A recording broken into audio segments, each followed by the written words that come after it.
I'm on, Robert says back there at Chula Vista Live Data.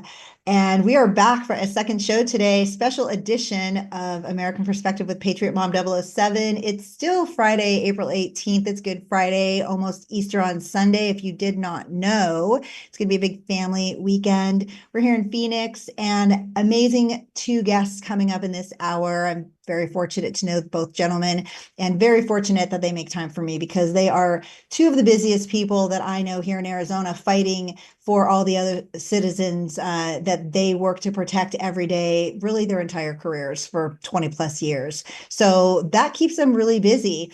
And we have a lot always to cover. I did on my last show, as always, a couple news stories, but because of the content for the second show, which is pretty intensive and happening in Arizona and around the nation, certainly the last 4 years with the last administration, we're going to get right to. We're going to skip the news this morning. We'll end with it, of course, after our second guest, but. Let me see. We're going to do, oh, where am I on this? Oh, gosh, here we are. We're going to do, yeah, we're going to first bring up Caroline Levitt for a quick little piece of information on what's happening on our border, because that's what we're talking about today. Go ahead, Robert.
That's right. So that's still happening here in America, despite law enforcement's efforts, because if you didn't know, the last administration welcomed every Tom, Dick, Harry, and criminal into our nation willingly, openly, and actually facilitated them being here by ignoring their criminal records altogether and pretending that they could somehow integrate as normal citizens amongst the rest of us law-abiding citizens, while they were really trying to murder, rape, hustle drugs to our kids, and really just do harm to our population in general. And so we are going to be talking a lot about that, because in Arizona, of course, we're a border state, but we know too that under the Biden administration previous, that they made every state practically a border state by pouring in millions of illegal aliens into our interior in Nebraska and Iowa and, upper regions of the East Coast. And that was purposeful and it was planned. And the people who are fighting for us today in the Trump administration, thank you for getting back into office, President Trump, are some amazing gentlemen and law enforcement officers who dedicate their lives to doing this. And so we're going to talk about Mark Lamb, Sheriff Mark Lamb. We're going to bring up one more video. Is this a video? Yes, it is. A minute 30, super quick, but it's who he's going to be working with now. We're going to be bringing that information to you, as well as things in Arizona. So roll that one, and then I'm going to give you a quick intro, and we'll bring him on in just a minute. Go ahead, Robert. Oh,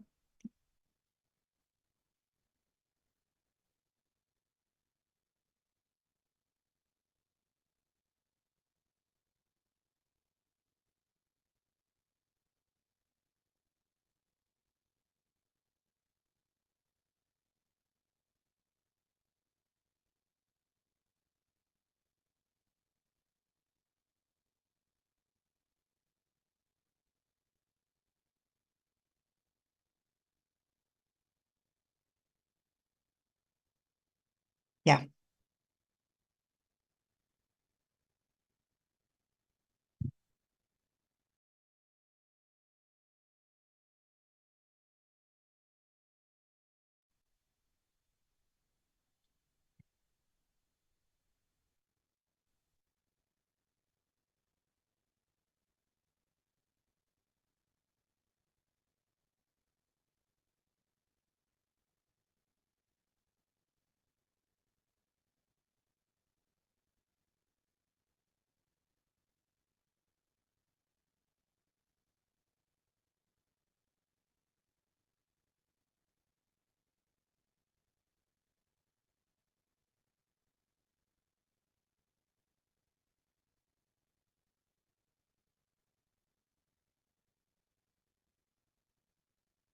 So that is, I wanted to bring that up because he mentions a lot of numbers in that. So we're going to talk about some of that then to now.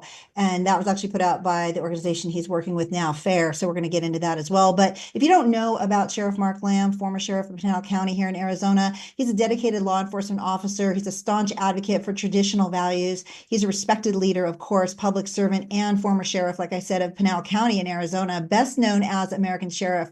And in that role, he prioritized community safety and border security. During his over 20 years in law enforcement, he has received numerous accolades, including Officer of the Year, Detective of the Year, and twice elected as sheriff, which says a lot. He transformed the Pinal County Sheriff's Office into one of the most respected agencies in the country, utilizing innovative multimedia strategies to connect with the public. Now, a successful owner and entrepreneur, Mark's leadership is defined by his no-nonsense approach and a deep commitment to faith, his family, and service of others. Despite his personal tragedy a couple of years ago, Mark continues to inspire others through his message of resilience, patriotism, and strength in adversity. His empowering leadership and unwavering optimism make him a beacon of hope to all who hear his story. Mark recently joined the Federation for American Immigration Reform, or FAIR, as their law enforcement advisor, leading efforts to engage law enforcement nationwide on immigration challenges. And with that, we would like to welcome to American Perspective, a friend of the show, Mark Lamb, and he might even have a fun surprise. So thanks, Mark, for joining me today. Well, thank you so much, Noel. Thanks for the intro, the bio, and I appreciate all the kind words. I'm glad to be on today. Well, thank Janelle for that. She helped me put that together. So you've got her in your corner too, of course. So, She pretty much everything I get done is probably because of her. So yeah, no doubt, no doubt. That's what the women do. They keep the families running smoothly and keep them that's together right. for sure. You need the women, right, to complete the men, no matter That's what right. anybody says. It's like there's one and then there's another. That's all there is. And they have to come together in that perfect union, right? So we know that that's what the truth about that. And we talked about it last. And I'm going to mention this too, because Christine Arce, she is Independent Women's Network. She's our Phoenix chapter leader. I'm her co-chair in Phoenix. She's also our national director. And she mentioned to me on the way out of her show an hour ago, she said, hey, mention to Mark, we really would like to get him also to come and sit with us at Independent Women's Voices or Forum and talk about some things obviously happening in the nation. So I'm putting that out there to you. I'll reconnect Hey, you guys. I'll send you yeah, please her do. contact. She would love to talk with you as well. But so much in Arizona. What we just heard in the last video I played, although it wasn't as current as this last week, but you did mention all those numbers. Under the Biden administration, he let that happen. I kind of wanted to get a sense for people because we hear nationally what's happening, of course, every single day, deportation wise. Nobody is still really referring to numbers, the fentanyl, the deaths, the criminals that are still here. They're not all gone. Obviously, it's only been, 85 days or whatever it is. But where are we in Arizona? I know you're not sheriff in Pinal, but I know you do live here, so you got your thumb on the pulse. So tell us a little bit for Arizonans, what's happening in general at the border, and where our numbers are looking. Well, I'm happy to report that the numbers have dropped off. I mean, dramatically or exponentially. I don't think term it appropriately enough. We were getting about 150,000 people a month, and sometimes even higher than that under the Biden administration. And within a couple of months, President Trump and his administration have gotten that number down to about 7,000 a month, which, if you break that down, is less than 500 a day, 300 a day, which is still too many, but they're continuing to work. They're not going to be happy until they get that number down to where I think Americans would love to see it, which is at zero. Because as long as you have people coming in this country illegally, you're still going to have the flow of humans being trafficked into this country, and you're still going to have those drugs being trafficked into this country. And so while those two things still exist, at least we are not even close to what it was under the last administration, where it was just unfettered. They were coming in by the tens of thousands of people. 7,000 people a day, I think, is what the average was for a long time. So we really have seen a lot of progress. We're seeing it already in Pinal County. We kind of saw it as soon as this administration took over. And I'm sorry, you can hear Lotus barking in the background. No, we're good. Yeah. So We're yeah, we're seeing a huge benefit. We're seeing a lot of large seizures as well. I just talked to a sheriff in Tarrant County, which is right in that Fort Worth area. And he was saying they got their largest seizure of fentanyl pills. I think it was about 500,000 pills, if I'm not mistaken. And then you had the feds talking about a huge bust that they had of cocaine that was about a $500 million street value bust that they got recently as well. So we're seeing a lot of great things. And we've got a lot of work to still do. And I'm loving that this administration is keeping that work going. Right. And so as far as Arizona goes, I did just read an article a couple days ago, Arizona Family published on March 21st here about Yuma, and that under President Trump's new executive orders for securing our borders, I read that U.S. Border Patrol Yuma sector has officially begun installing new border wall panels along the Arizona-Mexico border. Installation of the new 30-foot panels began 50 miles south of Welton, which there's another issue with Welton. I heard about water happening. I need to look into that. But it's the first construction in that area in 4 years. After all the projects, of course, were halted by the Biden administration, and everything was left to rust on the sides of the road or be sold off for pennies on the dollar. And they identified 7 gaps in their patrol area that will see new construction. So what can you say about our border wall? I know that was a big point of contention for Trump, and they stopped him, in his tracks on that the first go around. But now that he's back, are we going to be able to get through at least Arizona? I mean, I don't even know how much wall we need out here to really make us secure, but with what they're doing in Yuma, where do we stand on the wall? Well, they're absolutely getting it going again. And what I like that they're doing is they're not being very vocal, or they're not really making a big issue of it, because the left lost their mind under the first Trump administration. And when all he wanted to do was build a wall along the southern border.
when you talk about, showing that your actions and your words match and line up, you're going to have a lot more people that are going to be reluctant to come here, and you're going to have a lot of them that are going to want to go home.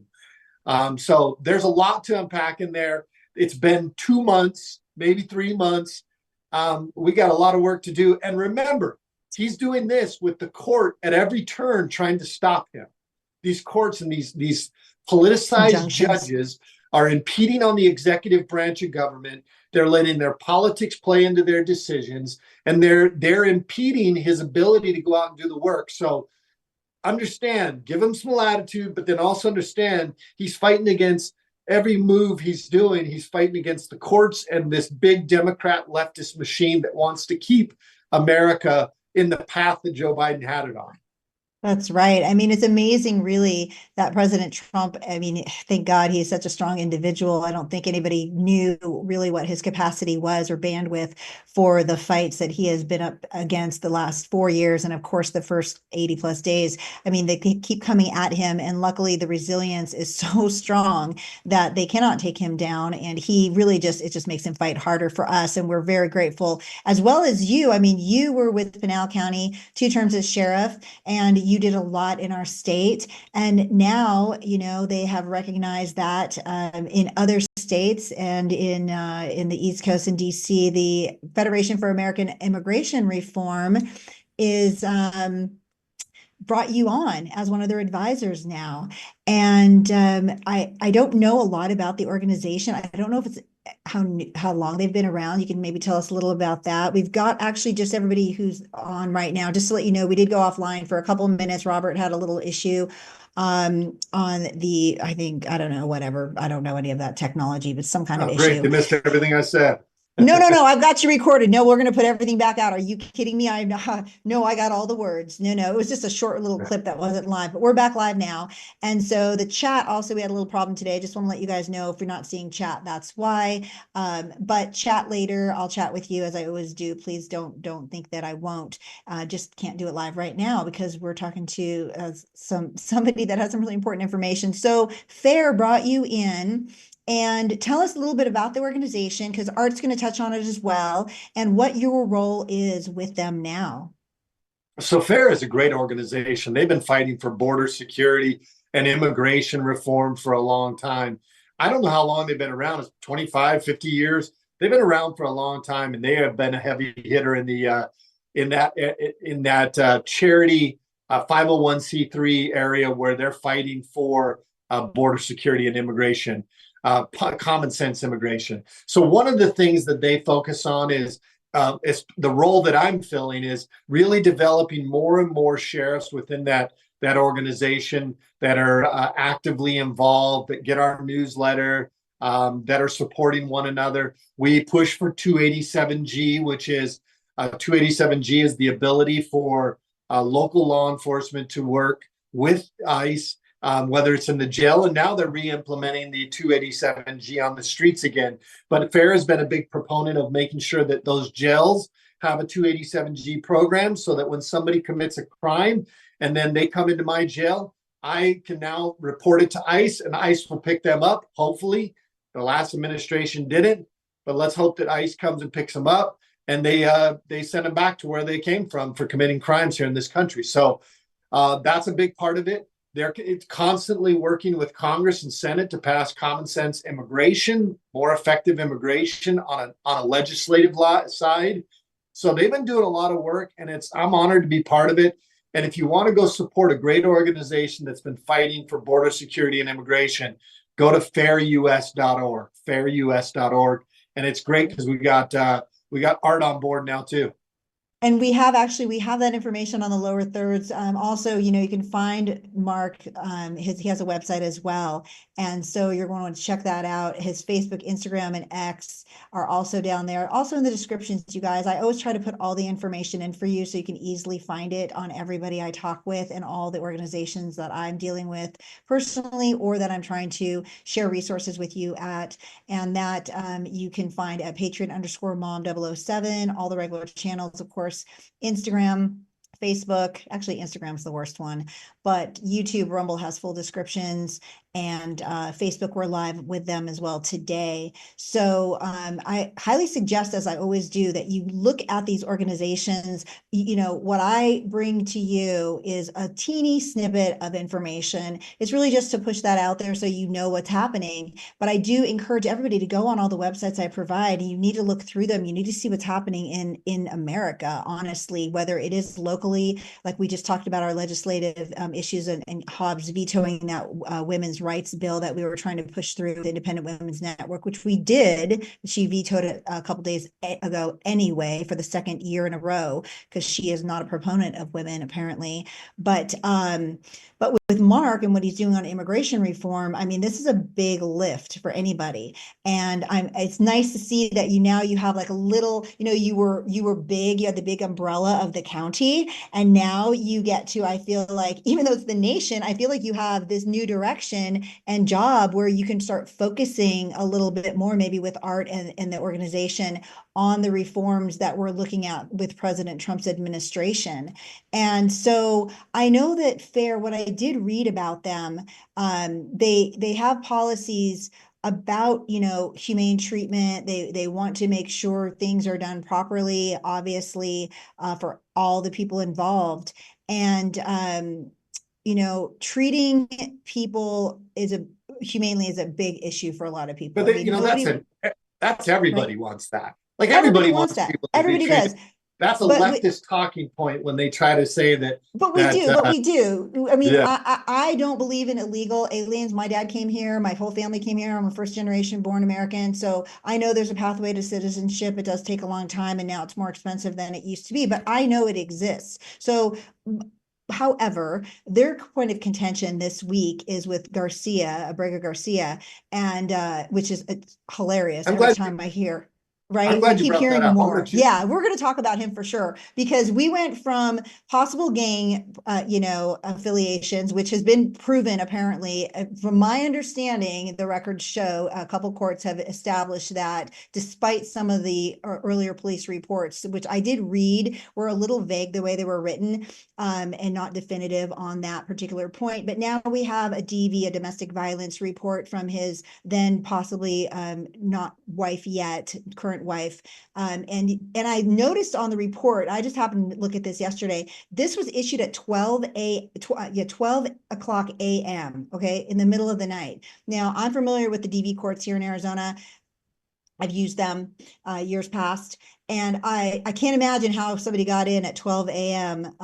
To get an order of protection, but nonetheless, she did, for an assault. And so what is fair? As far as like, balancing, enforcing the immigration laws and making sure that we don't want innocent people going down to El Salvador. I mean, let's just be like, we're not bad people. We want the criminals in jail and we want them out of the country, but we don't want, mistakes happening. Obviously, that's never good for anybody. So how does FAIR balance this when you're working with law enforcement agencies across the nation? It's a really big lift to coordinate all that. I don't want to speak for FAIR, but I want to dissect that whole situation. First of all, we got to stop talking about the guy's name, because this is much like what George Floyd was, where they started to really immortalize a person who was committing crimes, who was a criminal. This guy had due process. This is what the left is mad about. They're claiming that this guy did not have due process. He had due process over and over and over and over again. And both courts, both times, ruled that he was indeed involved with MS-13 gangs. Now, the left wants to paint this guy as this great father. But let me veer off 1 second, because I hear this all the time. There are people like, well, they're a good person. They're just a family person. Well, let me just put this into perspective for you. There are a lot of really great people who have come into this country, but they came into this country illegally. That's their first crime. That's a crime. They committed a crime when they came here. If you came into this country illegally, you have no ability to work legally in this country. So if you are working, you are either making money under the table and not paying taxes, which is not legal. You are also, or you took somebody's social security number or got a false social security number. That is also illegal. The crimes could begin to compile. You have people that drive without a driver's license. You have people that drive with no insurance. You have people that do all this. And meanwhile, Americans are held to a much different standard. And all of a sudden, we're just going to say, well, they're a good person, so we should just wave away all these things where they were not following the laws that we have set forth in this land. So even the good people are Habor. Now, MS-13 has been squashed in El Salvador. So this guy could really go back to his own country because the fear that he had doesn't exist. But what the judge ruled was, the judge ruled he has to go back to some other country, any country. How that's fair, how an American judge can rule that we are going to send a documented terrorist gang member to somebody else's country to be their problem is shameful on any one of those judges that did it. So listen, the guy, this is the left's going to tell you, they're going to try to find these little cases. Don't get lost in the nuances of this case. They're going to say he didn't have due process. He did. He had plenty of due process. And everybody else, the ones that came in here illegally, skipped due process on the front end, and now all of a sudden they want due process on the back end. So we as Americans can't fall into these traps that the left sets and the media sets, because they want to immortalize people that broke the law. We have a senator from the state of Maryland who is now going down to El Salvador and trying to fight for a guy that was in this country illegally, who was twice deemed by the courts to be a gang member with MS-13, who is also twice reported as being a wife beater. And now you have a senator from Maryland saying, I want to stand up for my Maryland residents. Well, where were you, Senator, when Rachel Morin was brutally raped and murdered, leaving 5 children without a mother, leaving a mother without a daughter, and other American citizens who have been victimized by people that were in this country illegally? Where were you, Senator, when those people were affected? And meanwhile, all they care about are criminals and people that came into this country illegally. And it is shameful. They should be embarrassed for themselves. And Americans should seriously, I hope people in Maryland let their voice be heard, how dissatisfied they are that they would spend tax dollars to go down there and do this while American families were left hanging by their elected officials. Well, that's what it is. We do have, elections are always coming around and around, and it's important. We know here in Arizona, we had a lot of election issues, as did so many other states. We found out when they were exposing all of that, no matter what people say, that is a reality. There are election issues and maladministration across the nation. And when the votes come up, this particular senator, ridiculous. If he looked ridiculous, I almost wish they would have just jetted that guy back, done a deportation hearing when Van Hollen was down there, had nobody to talk to. But let me tell you why we can't. Oh yeah, go ahead. Tell me. No. Tell me. I saw the president, Bukele. This is the camel's nose in the tent. Okay, if you do that, you're opening the door for having to do this for every single person that we need to. And that's what the courts want to do. They want to bog it down, and they want to take an executive branch authority and they want to move it over into the judicial branch. You cannot do that. The executive branch has the right and the power to do what they're doing, and the judicial branch is trying to clog that up. Where was the judicial branch on the front end of all this when they were supposed to be vetting people and people were supposed to be brought in here under legal circumstances? They were just letting people come in here and wait for 6 years to have an asylum hearing. So please, I will tell you, Americans, I caution you, we don't need to, if you start going down that road, you let the camel's nose in the tent, you're going to have the whole camel in the tent before you know it. And you'll be on the outside sleeping under the stars instead of him. And so that's a great point. And I'm glad you mentioned.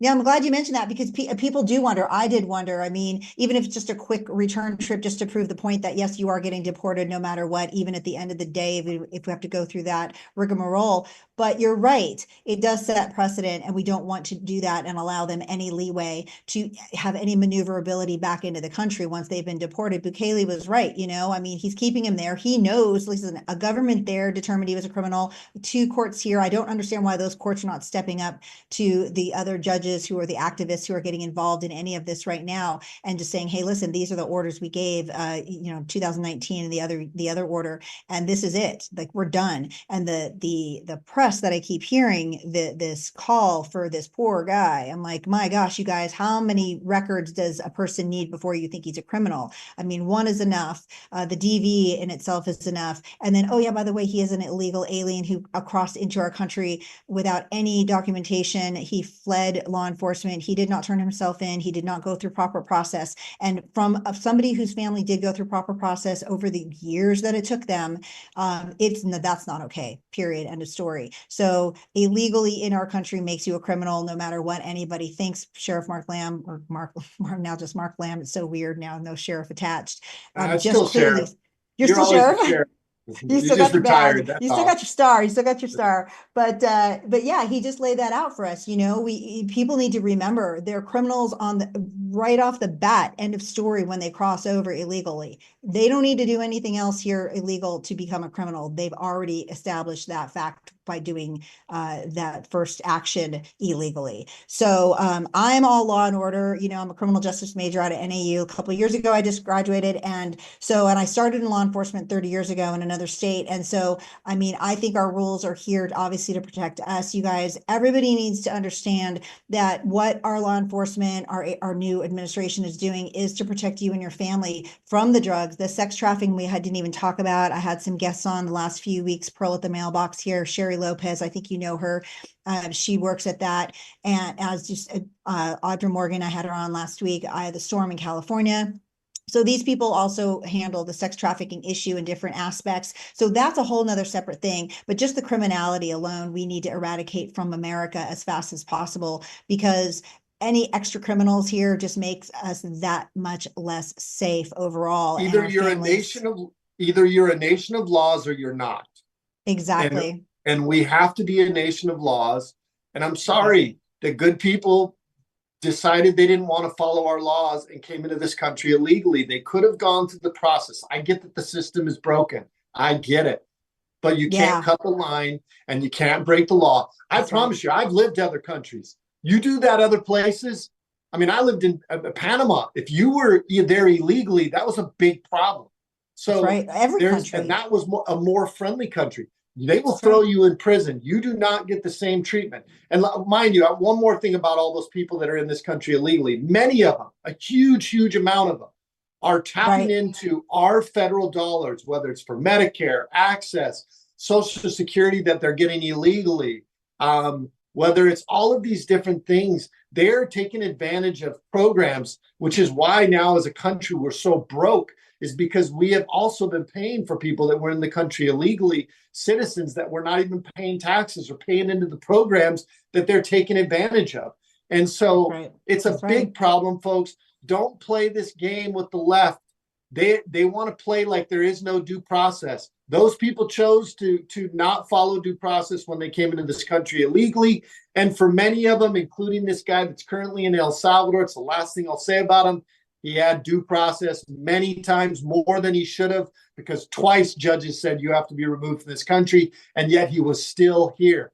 And we owe it to those American families whose loved ones have been killed by people who were not removed when they should have been removed, or who were released by judges who have political agendas, or who failed to protect their communities. Now the rooster's coming home to roost. And that's right. There's going to be hard times. I'll be the first to tell you, and we're going to hurt some feelings along the way. But this is what it's going to take to fix our country. Stop being so soft, Americans. You got to bite down in your mouthpiece, and we're going to have to fix this country. So stop being soft. And fight for what you deserve, which is your country to be safe and for your family to be secure, is the bottom line. No matter where you are in the world, that should be the bottom line for everybody, including these people who are allowing the criminals in from the last administration. And I hate to see it touch anybody, but unfortunately, sometimes that's what it takes for them to even understand that they've allowed it to happen to the rest of us. So you guys, Robert just brought up your website too. So I want to direct you. Mark Lamb does have a website at sherifflamb.com. You can also find him at Facebook Facebook at Sheriff Lamb, Instagram and X at Sheriff Lamb 1. I also have the fairus.org website up there. Art DelCueto, who's going to come on here now, actually, if you want to bring him in, Robert. So they're working together. And before I actually talked to Art, I didn't even give you a hard intro. That's okay. We're going to just renegotiate the entire show right this second. I asked Mark to give us a little surprise guest before. I don't know if he's going to stay on with us or not, but I did ask him. He has this adorable friend in his house, his best friend. Let me talk about best friend. Oh, did she disappear? Oh, do you have that picture, Robert? Do you have that up for, can you pull that, Robert? Is that possible? Or did I just totally overload you on graphics this time? Probably. I totally overloaded him. Mr. DelCueto doesn't need any intro. Everybody knows this guy. Let me just do it for you. You got a great American right here, a good man that Art and I talk about this. There is only a handful of us, and that number seems to be getting smaller and smaller every day, of people who are actually willing to still go out and be a voice for common sense, for America, for freedom, for the American people, border security, fixing the immigration stuff. We call balls and strikes. And so there's not many of us like it. So I'm honored to always be anywhere near where Art is. Wow. Well, I could not have asked for a better co-host right there to bring Art DelCueto on. I mean, so my paragraph will pale in comparison to that intro, but these two gentlemen, honestly, I want to thank you both since you're both here with me right now, because I don't know Art very well. Mark, I met you. We were going to try to cue it when our system in the back went down. Do you have that, Robert? Do you have me and him from number 3? Is that still available, or is that not possible with us on? Tell me. Yeah. So I was going to pull up, Mark, you and I met. I don't know if you remember. You got it? He's going to pull this up real quick. Go ahead. I'm here with Sheriff Mark Lamb. We are at the Freedom America Fest.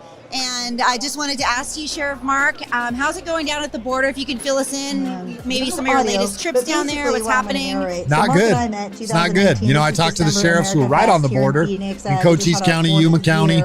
We exchange emails with guys in Texas. It's honestly a disaster, and it shows in the numbers. You can't hide the numbers. I think the last month they had over 100. And that's okay. So the audio didn't work, but the point was, Mark, 4 years later, you've been so kind. You always give me time, even in your most busy in Arizona as our sheriff. I just want to acknowledge and say thank you for making time for me today for American Perspective, my new show, and in working with me as you have through the years. And I really hope that you will be a return guest on the show. I see you on Trace all the time. I can't offer a 6-panel nightcap, but I can offer some airtime, and I hope you'll keep us in the loop on everything you're working on now with FAIR. Anything else you guys have going as a family with your website or thereabouts. So before I jump off, and thank you so much for having me on, and thank you for all you do. Art's a great guest, and he'll correct anything I said wrong. But please go check out supportoursheriffs.org as well. It's an organization we've just started where we're helping nationwide. There's nothing nationwide for sheriffs, where we're helping sheriffs get the resources, the training they need, and should a sheriff's deputy be killed in the line of duty or a detention officer, we will come in and bring them a check, much like the 100 Club does here locally. We want to be able to do that on a national level. So if you feel so inclined, please go check them out. Check out fairus.org, but also please check out supportoursheriffs.org and donate a little bit today so we can help out our people. So with that, I'm going to let you guys go with it. And thanks, you'll enjoy Art. I always do. Thank you so much. So supportoursheriffs.org. I'm going to put that in right now so I can look it up, and we'll share that information actually a little later. I'll put it back in the descriptions. But Art DelCueto, thank you so much for joining me on American Perspective today with Patriot Mom 007 on April 18th. We're so pleased to have you here. Again, I know you're so busy, so we're going to dive right in. We talked to Mark, of course, about Arizona and what has been happening. Can you cue that, Robert? Do you have that? No audio? Okay, sorry, we're having a little technical here on some of my graphics. That's okay. But we met so there's events around town, and so I met Art here and there. There was an AFPI border forum that I saw him at last year, and then there was a Trump rally that I saw him at. And through the years, I mean, you know, he also is very gracious. And I always encourage everybody, when you see your law enforcement officials, you know, I really love law enforcement. I think overall 99.9% of them are amazing. We cannot thank them enough. They literally are out there trying to save our lives every single day with their lives. Okay, even though they have families. So if you don't think of it like that, you should, because this is a dangerous job. Art was on the border working for many, many years in Southern Arizona. He was right in the thick of it with the drugs, with the trafficking, right on the corridors of all of the illegals, you know, pouring into our country over the years. And so remind me, you were vice president and president at certain points of your career with the council, with the Border Patrol Council. Are you with them now, or have you moved over? I still am. You no, are. First off, thank you for having me on. I really appreciate it. Man, that introduction by Sheriff Lamb, I don't even know what to say. You know, I know, right? I sort of look, so it's funny, and I don't want to get into anything you want to ask and talk about everything, but first off, I want to say this. Look, I retired late December of last year, right? But I'm still with the National Border Patrol Council. I'm still vice president. I'm still in charge of most of their media. I'm still local vice president in the Tucson sector. I was president of this local in Tucson for well over a decade. And I stayed on as a vice president because I was going to retire. So I knew I was going to retire. So I said, our bylaws specifically say, if you're president, you can't be retired, which I think it's the right thing to do. So I went ahead and stepped down, and I remained in a vice president role. But I've been working with Sheriff Lamb, and I worked with him on and off before, like in media events, and we'd run into each other and talk about stuff, and at the rallies as well. But now that we're both involved with FAIR is when I've really started to work with him. And if there's one thing I'm sorry about, is that I didn't meet him and we didn't connect as friends before. Because I'm going to tell you, man, there's when you start getting in this business and you know you're on camera and you're doing a bunch of stuff, sometimes egos do get in the way. You know, and sometimes you get, like what people say, the haters, right? I've had my share of them, especially within management. I've been under investigation every time I would say something while I was still with the agency because management would get upset.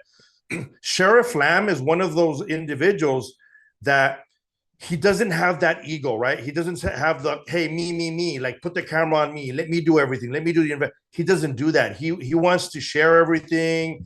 He knows what he knows. He's very sure of the knowledge that he has, and he's been so helpful beyond words. I can't thank him enough of how helpful he's been, especially in my transition from retiring and doing a lot of more stuff with other organizations. See, I couldn't be with FAIR when I was still an agent. So there's a lot of things I couldn't do as an agent. Like Sheriff Lamb has had some of these opportunities because he was the sheriff. So he was at the top of the totem pole. He can direct what to do and what not to do. I haven't had that opportunity. I had to fill out like documentation with the agency for outside employment if I wanted to do anything, and they just wouldn't allow it at all. But I'm very happy, you know, like working with FAIR. I'm also on the board of advisors for Law Enforcement Today and Blue Lives Matter, which is one of the largest, I think it's the largest, actually, law enforcement media organizations in the world. So I'm an advisor on their board. I'm now on with FAIR as well. And I'm still a national vice president, and I'm still the local vice president. So I think it's good times. You are busy. It's the agents' voices got to be heard. And right. Now with Law Enforcement Today, I've expanded it to law enforcement. I was an agent in the state of Arizona for over 21 years. Prior to that, I worked for the state prison. I worked, in the maximum security prisons. I worked with all the gangs within the state. And even further back than that, I did wildland firefighting. So I've been in this state my entire life as a public servant. I love the state of Arizona, and I don't plan on leaving. I know. Well, I was reading, I know a little bit about you, but just reading your bio, 21 years as law enforcement. I mean, that's nothing to sneeze at. That is a lot of time out there in the desert. By the way, it's 110 degrees, 120 degrees, It's a this dry is rough heat. work. It is a dry heat. Actually, I moved here from Oregon. I love Arizona. I am not discounting the weather whatsoever. It's a little chilly lately for me when it drops to Right. 70. I'm a 90 to 98 girl. But no, you were raised in Douglas, Arizona. And Mark brought up the reservation Tohono O'odham tribe, and that you worked with them, the smuggling investigations and whatnot. And so, I mean, these are things that are happening. I don't know that people even understand. They hear law enforcement. A lot of people shy away from that, and they have negative thoughts about law enforcement, but what they don't see is what's happening behind the scenes with, agents like Art, or with even Sheriff Lamb, what he dealt with down in Pinal County all these years under the Biden administration. We're cleaning that up now slowly, but it's going to take a while. And you mentioned your retirement. Robert, do you have that number too? I want to show you a quick video. It's a minute 23. You got that one? To celebrate my friend Art DelCueto, who's retiring from the U.S. Border Patrol after more than 20 years of service. Art's life and career have shaped his views and understanding of the dynamics of southern border. He grew up in Douglas, Arizona, directly across from the border from Agua Prieta, Sonora, and freely shares stories of how different the border was in the days of his youth. For the last 20 years, he's patrolled in the Tucson sector, which is consistently one of the busiest sectors in the country. Art has made it his mission to ensure every American can understand the need for border security, and is a prolific commentator in the news and hosts the Green Line podcast, bringing the truths of the border straight to the listeners. Art is one of the most knowledgeable people on the Arizona border. He has hosted President Trump, Vice President-elect Vance, incoming border czar Tom Homan, and dozens of members of Congress. There are countless stories I could share from these trips, such as watching an alien shimmy over the border wall to be promptly apprehended by Border Patrol, meeting coyotes waiting on the Mexican side for the opportunity to cross alien groups, discovering a group of young women and children left alone in the desert by their smugglers and simply told by the coyotes to wait for their Border Patrol. These examples are only a small fraction of what Art has seen over the course of his career. He's a great friend to me. He's a true American patriot. I'm grateful to know him and honored to share his story here with you today. I wish him the best as he moves into the next chapter of his life. Thank you, Mr. Speaker. I yield back. So I wanted to bring that up. I found that because, of course, Andy Biggs is our congressman currently, and he's now running for governor. And I just thought it was a nice tribute when I ran across it, Art. It's funny you mentioned your retirement, and I happened to pull that. Right. And he mentioned he makes me teary. That makes me teary-eyed.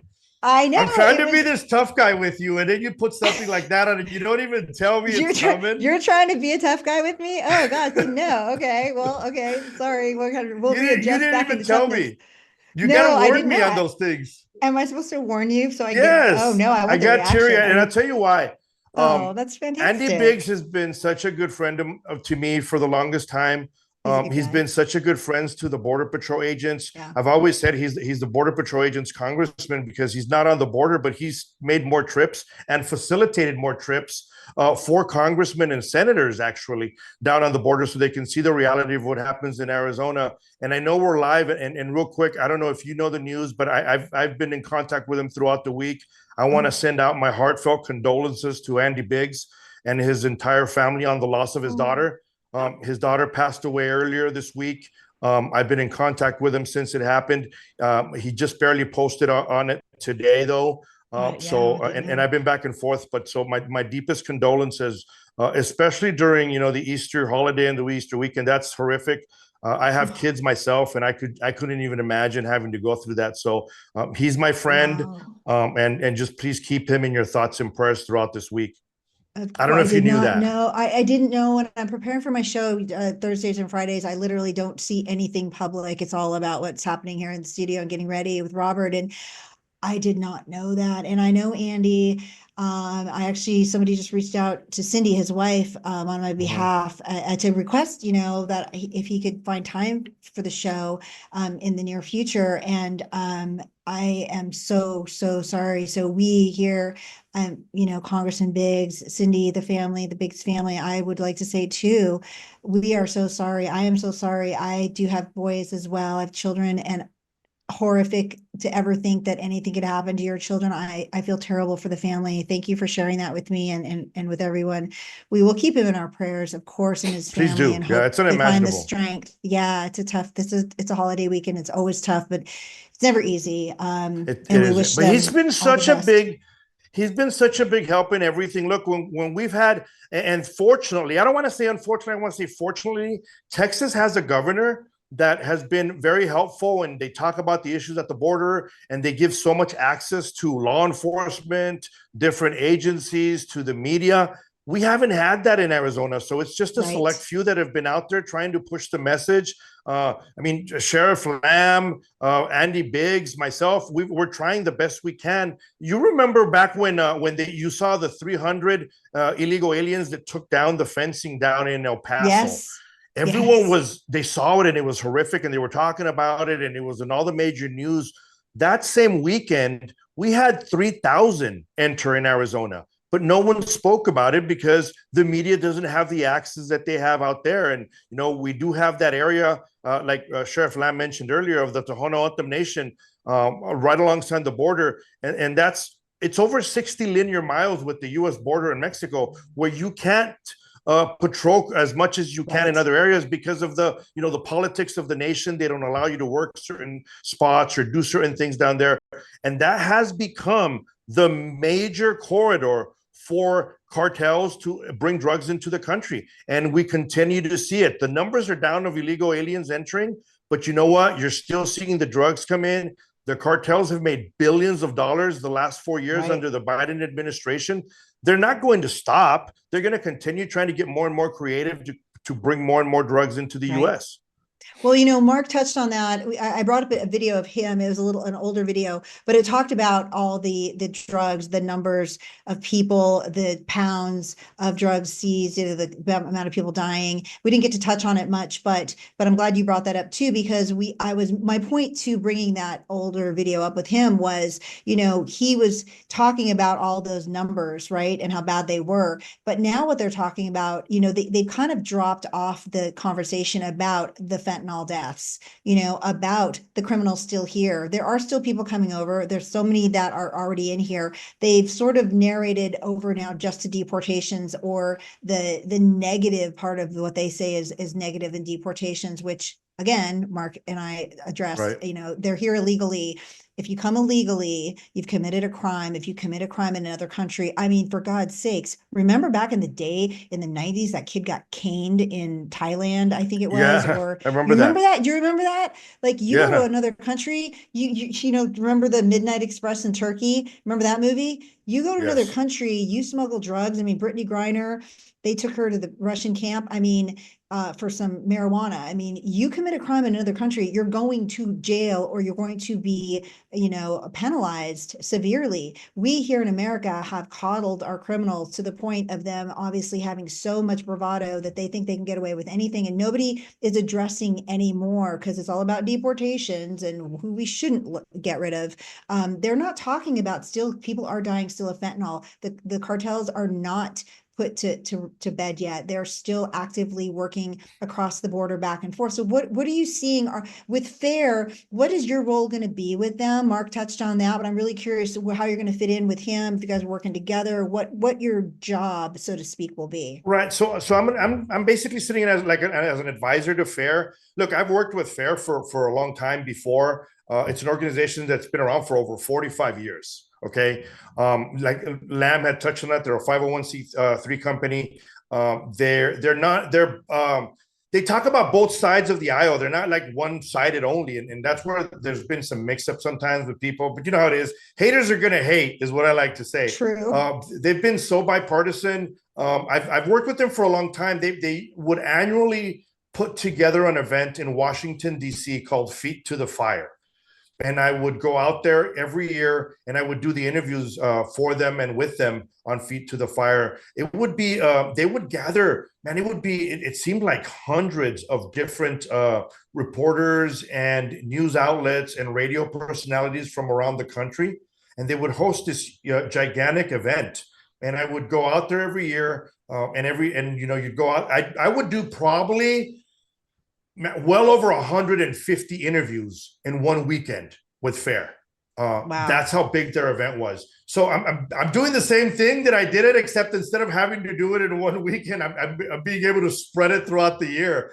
You know, and then I'm working more directly with them in some of their talking points and issues like that. So I'm going to be there as an advisor to a lot of the border issues and immigration laws that come up and everything that gets brought up. So that's pretty much going to be my role. I'm thrilled about it because they're just a fantastic organization. You know, like I said, I've known them for a long time. I've known all the leadership within the organization for quite some time. They've been doing it for a while.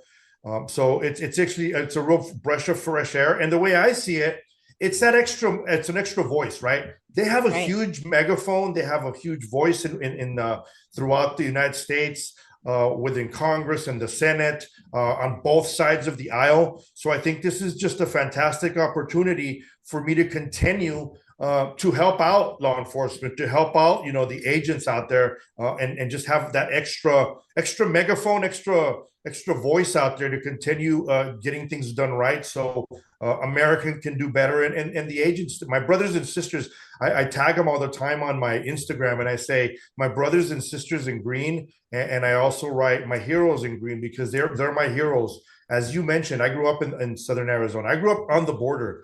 So I remember seeing Border Patrol agents since I was a little kid. And I've often said, you know, I'm a sports fan as well.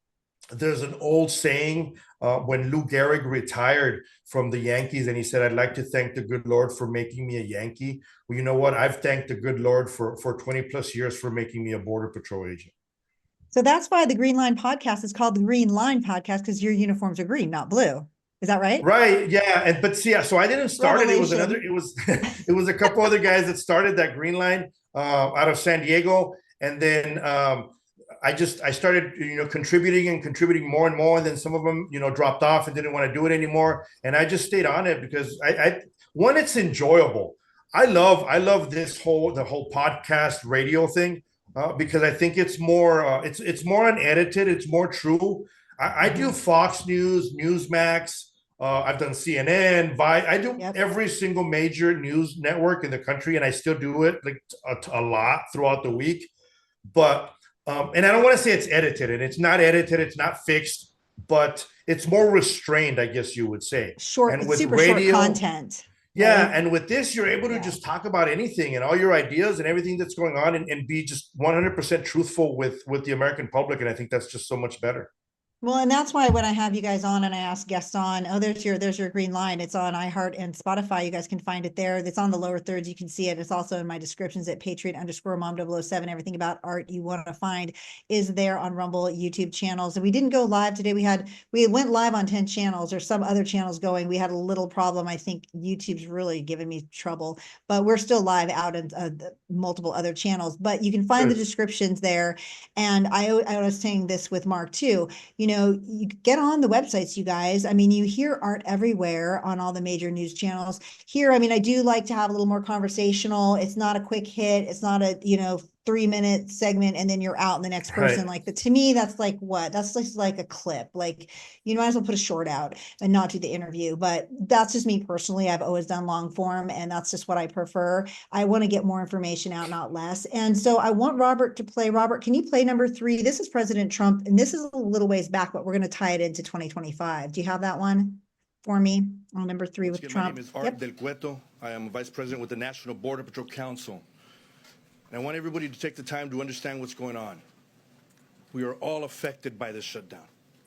We have skin in the game. However, it comes down to border security. And we are extremely grateful to President Trump, and we fully support what he is doing to take care of our nation's borders, to take care of the future of this United States. It has nothing to do with political parties. You all got to ask yourself this question. If I come to your home, do you want me to knock on the front door, or do you want me to climb through that window? We fully support the president and all his efforts to secure our nation's borders.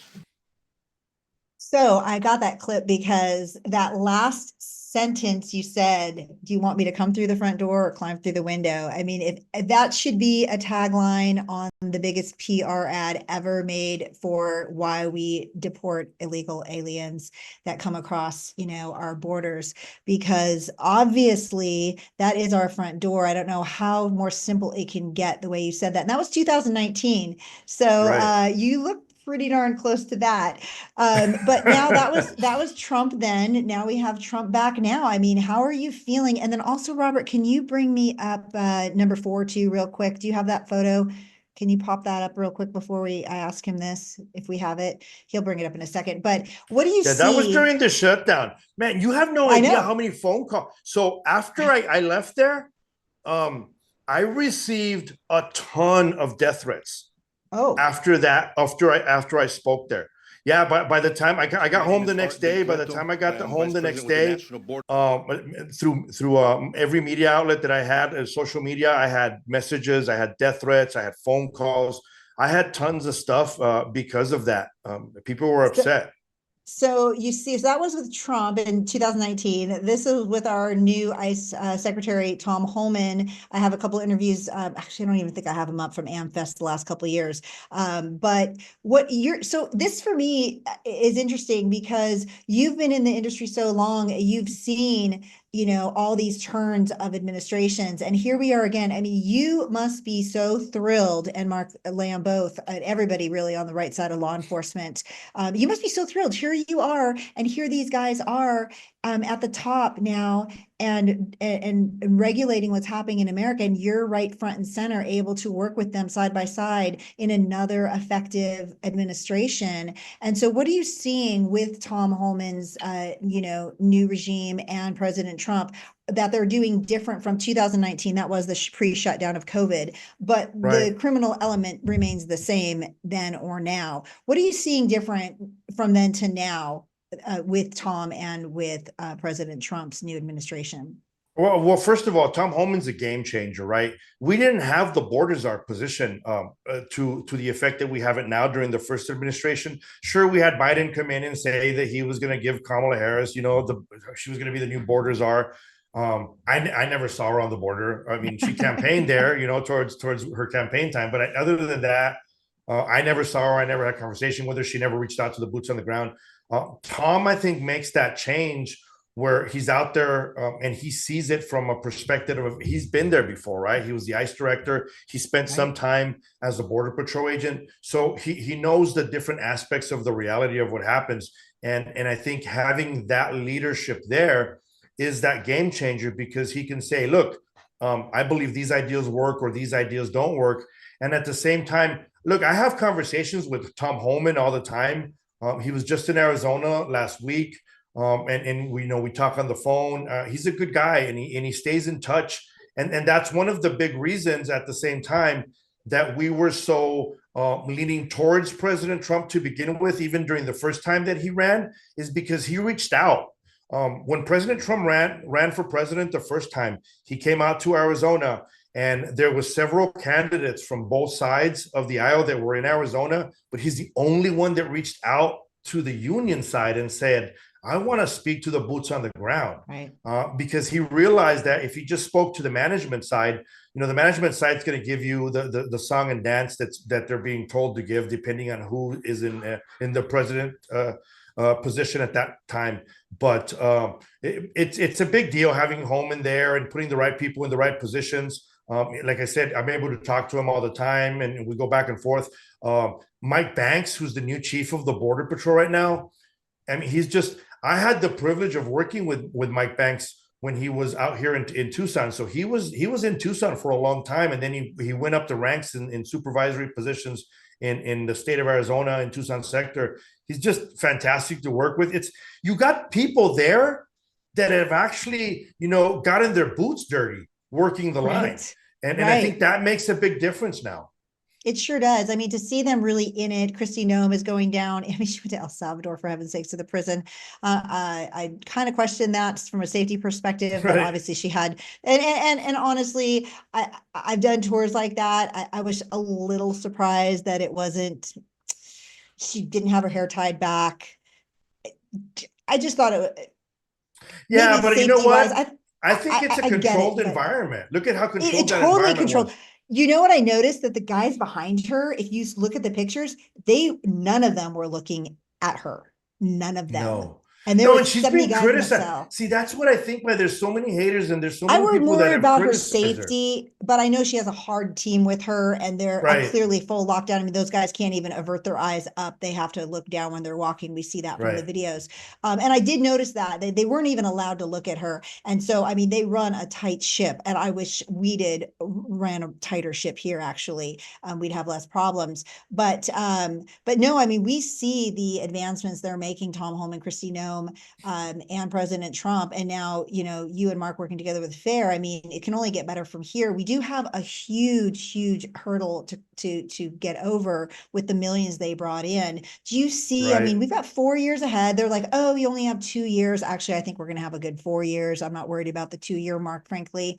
Do you see this? What is your prediction? It's hard to predict 100%, but I personally, if I had to guess, the people who say we're not doing a good job, oh, President Trump isn't deporting people fast enough. I see that all the time online.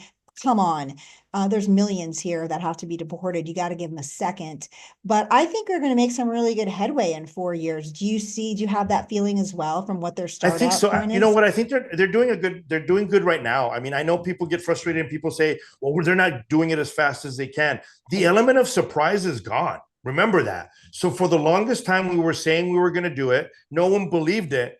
President Trump comes in office, Tom Homan takes over, and they start doing it. They start going to these areas. There's targeted enforcement. That's what it is. It's targeted enforcement. So they know where some of these individuals with criminal backgrounds are, and they target that area to go arrest these guys. Now, when you go, unfortunately, or fortunately, is the way I see it, right? When you go to these areas and you find these individuals that are here illegally that have criminal backgrounds, there's other people living in that household. Right. That are also here illegally. And I think that's the biggest hurdle, is that the media wants to point fingers at law enforcement, wants to point fingers at President Trump and say, oh, look who you're deporting. You're not just deporting criminals. You're right. You're not just deporting individuals with criminal backgrounds, but you are deporting criminals because those individuals are here illegally as well. And so I think those are one of the biggest hurdles is the media, the element of surprise not being there so much. There's so many people out in neighborhoods that when they see them coming, they have this network of texting and the different apps that they have where they notify each other that ICE is in the area or law enforcement is coming. So those are huge hurdles that we're going to continue to try to overcome. And at the same time, you have those people like celebrities and politicians on the far left that they make agents and law enforcement seem like they're evil when they deport someone. And I mean, we're just going to talk about the elephant in the room. Look at the latest individual that has been on top of the headlines for the last 2 weeks nonstop. You have politicians going down there to El Salvador to see if he's okay. All these politicians. There's one from Arizona that she just announced. I think she's here in Arizona, and she's going down there to make sure he's okay. Well, you know what? Why don't you come and cruise down Tucson or areas of Phoenix and see, the fentanyl, how it's affected a lot of people in America. Right. I didn't see none of these politicians crying or screaming or going and speaking to the angel moms or speaking to, other people that have lost their loved ones. But this is where they want to be on the soapbox and talk about it. Those are all hurdles that we are going to have to overcome to keep moving forward, because if they continue to do these publicity stunts, there's media out there that loves it and they put it out there for people. I mean, I'm constantly on social media and I see even friends of mine that'll post stories and I jump on there immediately and I correct them. I'm like, no, you're hearing it wrong. This is not actually what's going on. But I think those are just huge hurdles that we're going to have to continue to overcome for the next 4 years and past the 4 years, to be honest. Well, yeah, I mean, this is going to be a long time before we really fix this problem. I think we're in a good trajectory as far as like administration goes to the next one. I really feel confident that we're going to see a return of a strong administration, past the first 4 years here with President Trump back in office. But, the social media is a problem. A lot of people do just click and share. I do that sometimes too. And then I actually sometimes will go back and retract, I'll delete because I'm like, oh, wait a minute. That's a pretty hard story. Like, Right. if I don't really see the source, I really probably shouldn't be reposting. And I have gotten caught a couple times by people who say, hey, that's not true. And then I have to go check it out. And so we can't just click, this gentleman, I use the term loosely. I don't, this guy, this criminal that's in El Salvador now. Mark brought it up too, not to, sensationalize him too much because he is a hardened criminal. He does have gang ties. It has been proven in a couple courts. He does have the domestic violence against him now. There's an actual written report, if you didn't know, from the police They didn't want to talk on the about DV. that. Yeah, on the DV. I mean, it's bad enough that he came in illegally. Right. It's bad enough he had gang ties. 2 courts found him guilty. The other country's court found him guilty. So it's 2 countries, multiple courts, multiple charges, and the DV and the icing on the cake, unfortunately. And now she's changing her tune, and I'm sure she wants the spotlight. I'm sure they're thinking lawsuit down the road. I'm guessing that's where they're going with this hype. But we do have to keep in mind that you are a criminal. For those who don't understand, you are a criminal when you come over illegally, and you can rectify that so many ways by getting in the system, getting the process started, and doing the right steps to become a citizen. And we welcome the U.S. citizens, as many as want to become a citizen. My dad became a U.S. citizen. All my uncles did years ago. I'm first generation. So we love that. And we do need the diversity, and we welcome the cultural differences. But anything short of that and doing the process properly, like all the rest of the U.S. citizens who got their citizenship the right way, you can't jump the line, as Mark said. And I know you agree with that. So we are glad that you guys are on the job for sure. Right. And you know what? You bring up a fantastic point. This individual had been married to this U.S. citizen since 2019. Like, right. Why didn't you take it upon yourself, if you were married to a United States citizen, to further seek, the court, immigration passage, yeah, right, and get some kind of residency? Why didn't you do that? I mean, that's exactly. No one's asking that question. Well, because once a rule breaker, a lot of times always a rule breaker. Right. But I wanted to bring up, that's what's the mentality, isn't it? I mean, he's a criminal. He's a gang member. I don't think he's a big rule follower to begin with, obviously. Robert, do you have A, B, and C on those? Those are number 5. Do you have that for me? Oh, you do. So I wanted to bring up a couple of these because this is our little progression of our time together, Art. This is a Trump rally about a year and a half ago here in Phoenix. And then the next one we have, which I grabbed him out of line. I'm like, oh, hey, it was over a barrier. And I didn't know your daughter with you. I was like, oh my gosh, I'm so sorry. And then this is at the AFPI border forum that I saw you at also about a year or so ago, year and a half ago. And so you're really active in Arizona. And then this one was now this is funny because this was posted on my Instagram. This was at the 2A Freedom Festival rally in Arizona, in Phoenix at the Capitol a couple of months ago here with Gun Owners of America, put that on this year. And I tracked him down. I saw him across the parkway, and I didn't sneak up on him. My 007 was kicking in though, because I thought he saw me, and I came up behind him, and I honestly, I told him, I'm like, who's watching your back, man? Like, I totally rolled up on you, like unannounced, and you didn't know. But he gave me a quick interview. My audio was off that day. Those darn lavaliers were not working. So I put a whole audio of us up, that little interview you did with me kindly. And it got like 200 plus impressions with no sound. I just want to say. So I should do more with no sound then. That's what you're telling me. I should speak less and just sit there. People kept liking them. Like, there's no sound, you guys. I wanted to voice over, but we were talking about, it's funny because we were joking that day. I asked him, can you help me get Mark on the show with you so I can have you guys on together? And it worked out really well. So the video aside, today was an amazing day to have you both on and hear what's happening with FAIR Project and the organization you guys have joined up with, to be a part of, that you're continuing with the Border Patrol Council also in that capacity. And we just expect to see really amazing things through 25 and beyond, obviously, here in Arizona. We want to keep up with you. I do these shows live every Friday, normally the noon to 1 time. This was a second special edition today with you guys. And so I hope to get you back here and there, whether it's long form or if you want to pop in for 10 minutes and let us know what Fair's up to, any events coming up. We'd love to have you on. I'd love it. Anytime I'd love it. you can do Thank it. you so We will much. have you. You can always just call me and be like, can I have 5 minutes? We'll fit you in for sure. It's important information to keep going out there. And if you would like to, I do a little wrap at the end with Carolyn Levitt. You're more than welcome to hang out on in the back there if you'd like. If you can't, that's cool too. You can catch us anytime on American Perspective with Patriot_Mom007, Facebook, Instagram, YouTube, live, also live on Arizona Live Data, DLive, Twitch, Odyssey, and Kick. All those channels are live. Some of them were glitching today, so forgive us for that. But you have a beautiful Good Friday. Easter. You too. You have a Easter fantastic on Easter. Sunday. Easter on And Sunday. follow me. Have some of your people follow me. You know, I'm on Instagram Please. and I'm on X.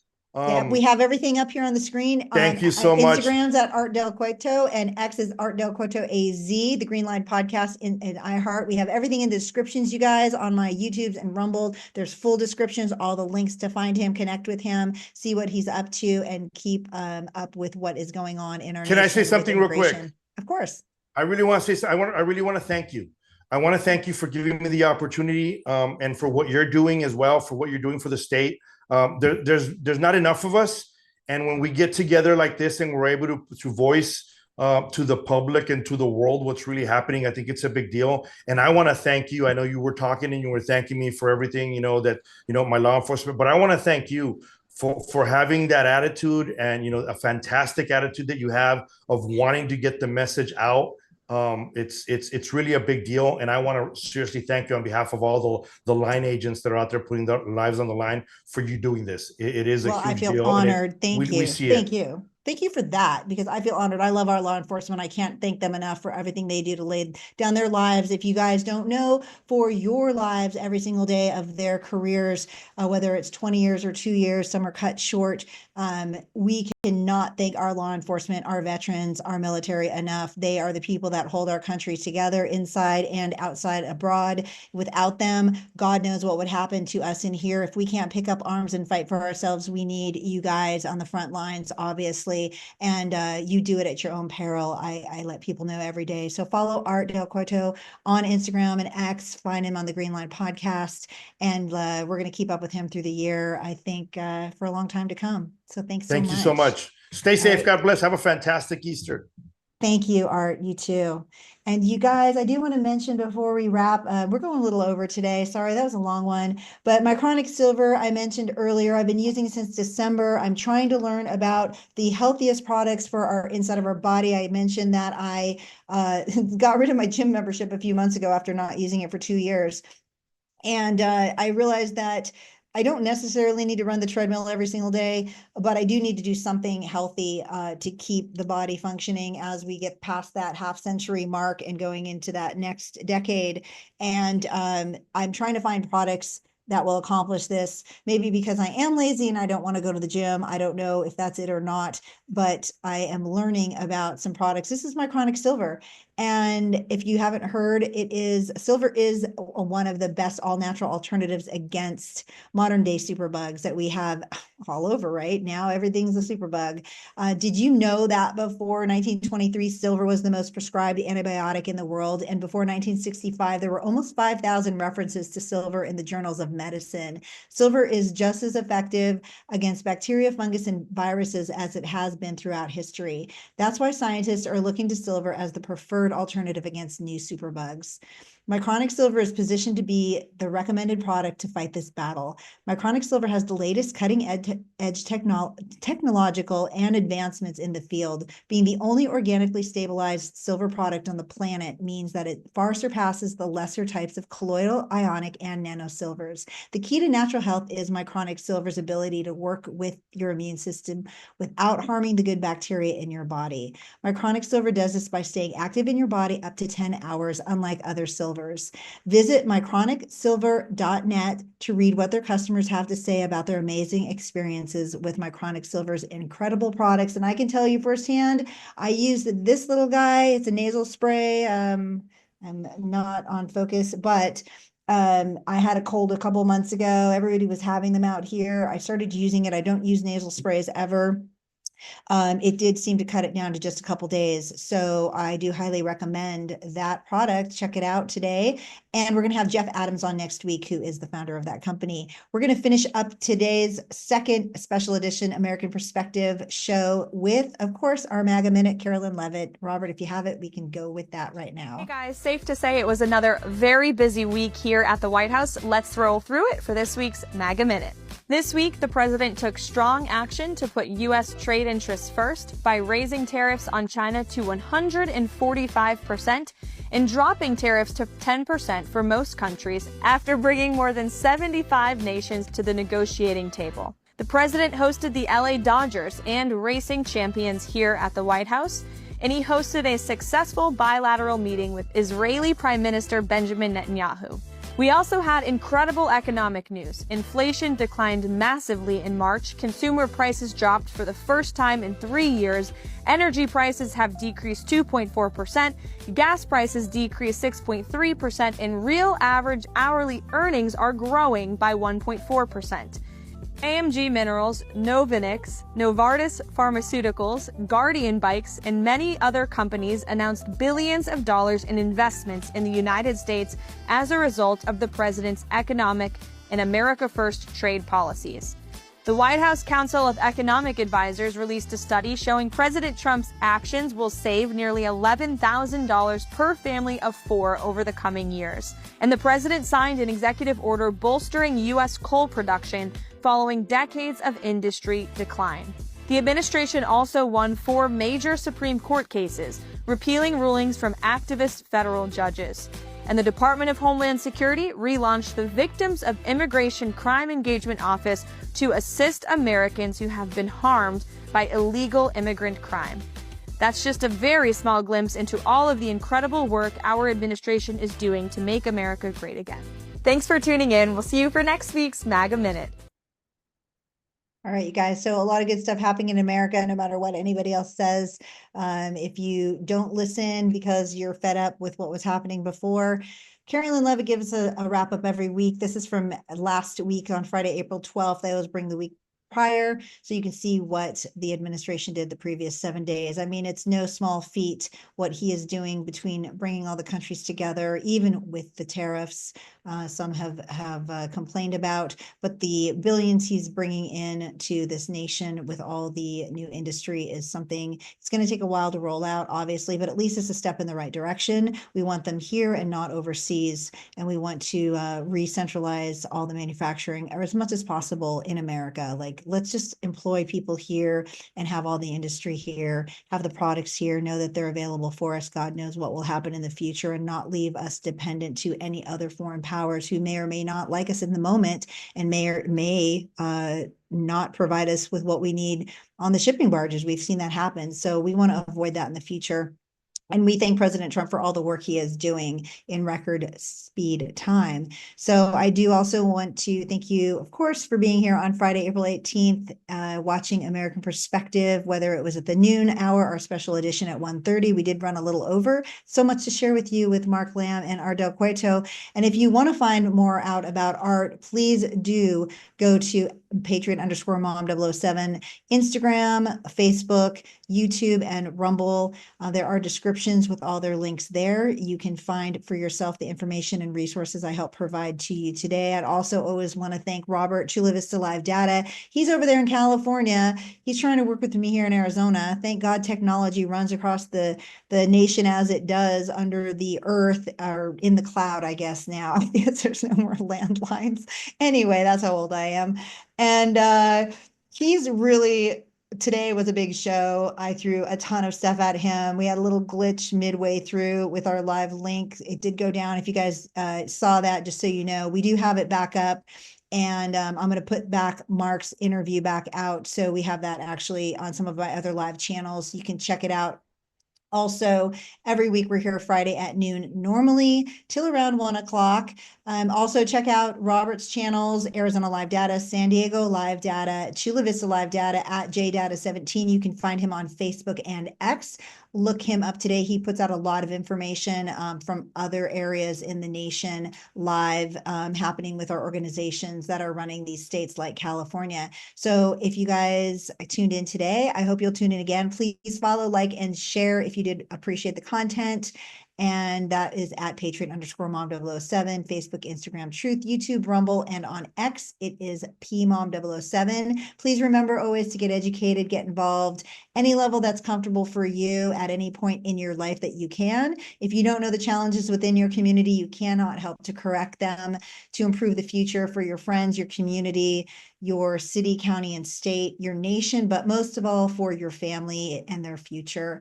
Next week, we're going to have another amazing and educational guest. I mentioned it earlier, MICRONIC Silver. We're going to talk with Jeff Adam. I actually interviewed him at America Fest in December this past year, and we're going to have him back on the show. Now that I've been using the products, I can't wait to really get involved, detail information, and learn more, because I have other products not here I didn't share today, but we're going to learn all about it. And it is Good Friday. I do want to mention real quick before I sign off, Congressman Biggs, we heard about his daughter's tragic passing.